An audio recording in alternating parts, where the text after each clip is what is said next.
यहाँ है ये तो मालूम नहीं। अभी तक कोई ऐसी बात तो इस बारे में नहीं सुनी।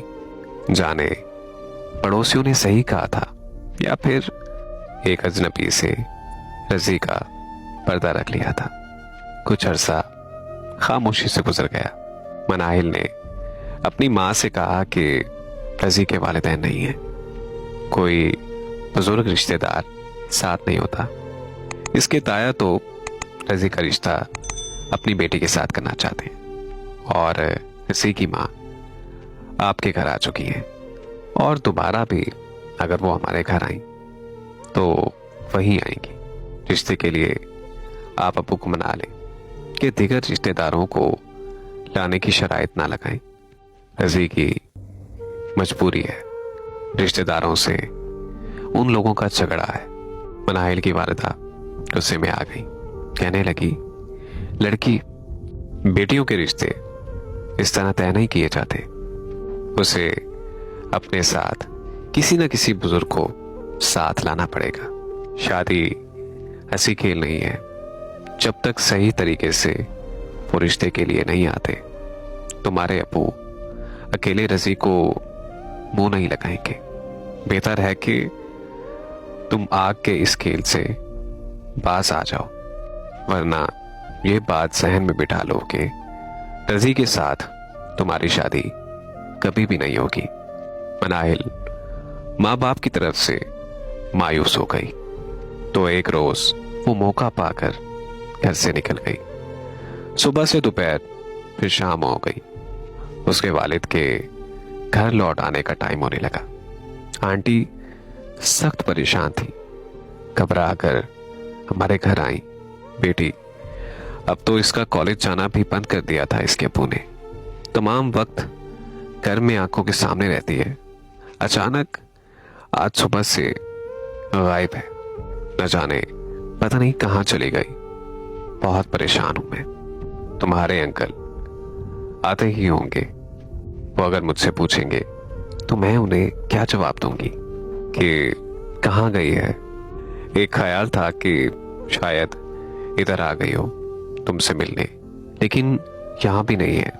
आंटी वो तो काफी दिनों से नहीं आई। अब उससे मेरी कोई मुलाकात नहीं रही। आंटी कहने लगी, तो फिर कहां गई होगी? वो बेचारी हाँफती कांपती चली गई। मुझे तो डर लग रहा था कि आंटी को कुछ हो ही ना जाए। रात गुजर गई, लेकिन मनाहिल का कोई सुराग नहीं मिला।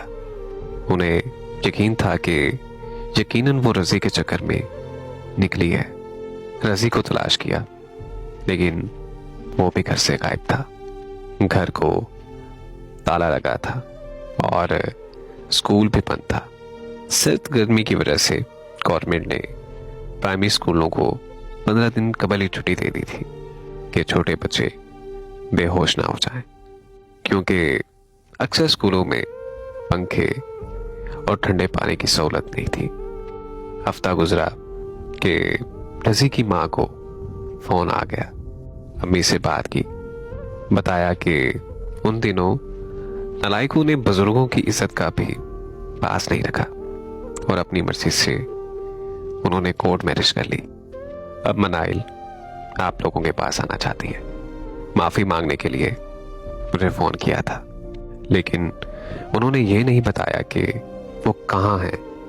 मैं अपनी बहन के इंतकाल पर फैसलाबाद गई हुई थी। मेरे पीछे इन्होंने ये कारनामा सर अंजाम दिया।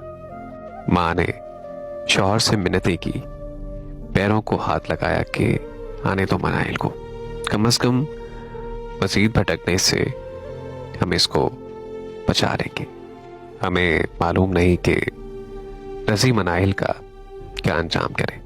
पहले अंकल राजी ना हो रहे थे, फिर बोले चलो आने का कह दो, रजी की माँ को हम तक पहुंचने दो, बाद में हम इन्हें देख लेंगे। आंटी ने रजी की वालदा को फोन करके कहा कि उनको ये कह दो कि वो आ जाएं। 2 रोज बाद एक दिन दरवाजे पर दस्तक हुई।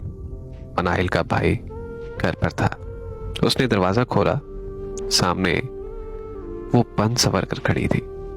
भाई ने मनाइल को देखकर दहलीज पर नफरत से थूक दिया और मनाइल को कहा कि खबरदार अंदर मत आना, जहां से आई हो वापस चली जाओ, तुम्हारे लिए अब इस घर में कोई गुंजाइश नहीं है। मनाइल बोली, मैं आऊंगी, देखती हूं तुम कैसे मुझे रोकते हो बाप के घर आने से। तभी गुस्से में आकर भाई ने उसे धक्का दिया और दरवाजा बंद कर दिया। वो आवाज सुनकर अंकल कमरे से बाहर निकले और पूछा, कौन है? भाई ने कहा, बदबख्त, मनाइल आई थी अबू। मैंने उसे धक्का देकर दरवाजा बंद कर दिया और उसे घर नहीं आने दिया। इतने में अंकल ने दरवाजा खोला। वो अभी तक वहीं खड़ी हुई थी और मनाइल अंदर आ गई। माँ उसे कमरे में ले आई। आंटी रोती भी थी और साथ ही उसे लान तान भी करती थी।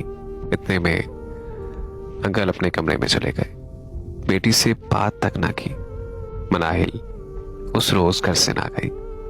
रात को अंकल से बीवी ने कहा कि इस कम अकल को घर से धक्के देकर निकालने की बजाय आप इसे इज्जत से रुखसत कर दें। अभी मोहल्ले में बात नहीं फैली, निकाह तो वो अपनी मर्जी से कर चुकी है।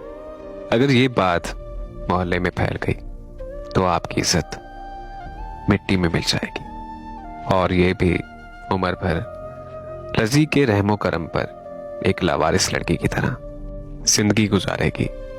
आपका हाथ मनाहिल के सर पर ना हुआ तो न जाने वो इसका क्या हाल करे। हफ्ते बाद मनाहिल की रुखसती सादगी से कर दी। मोहल्ले से चंद लोगों को दावत दी गई। रिश्तेदारों को अंकल और आंटी ने नहीं बुलाया।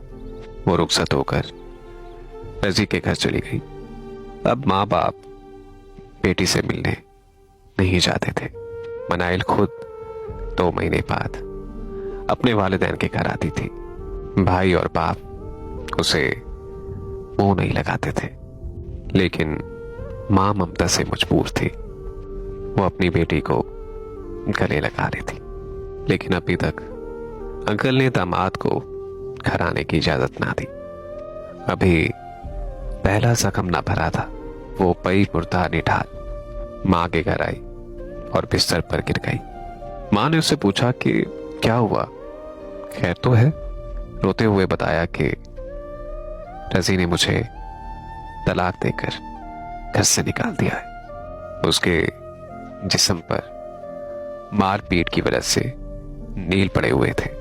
आंटी ने अपनी बेटी की हालत देखी तो वो अपना दिल पकड़कर बैठ गई। बाप घर आया तो बेटी का हाल देखा तो कहा कि मुझे पहले ही खबर थी कि कम असल से वफा नहीं होगी। जिस लड़के का खानदान बस मंजर ऐसा हो, वो जो भी करे कम है।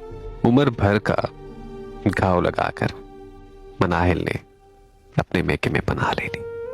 खुदा का शुक्र है कि बाप ने पनाह दे दी, वरना कहां जाती कि जिनके वारिस ना हो उनका अंजाम अच्छा नहीं होता। मेरी दुआ है कि अल्लाह पाक हर बेटी के नसीब अच्छे करे। आमीन।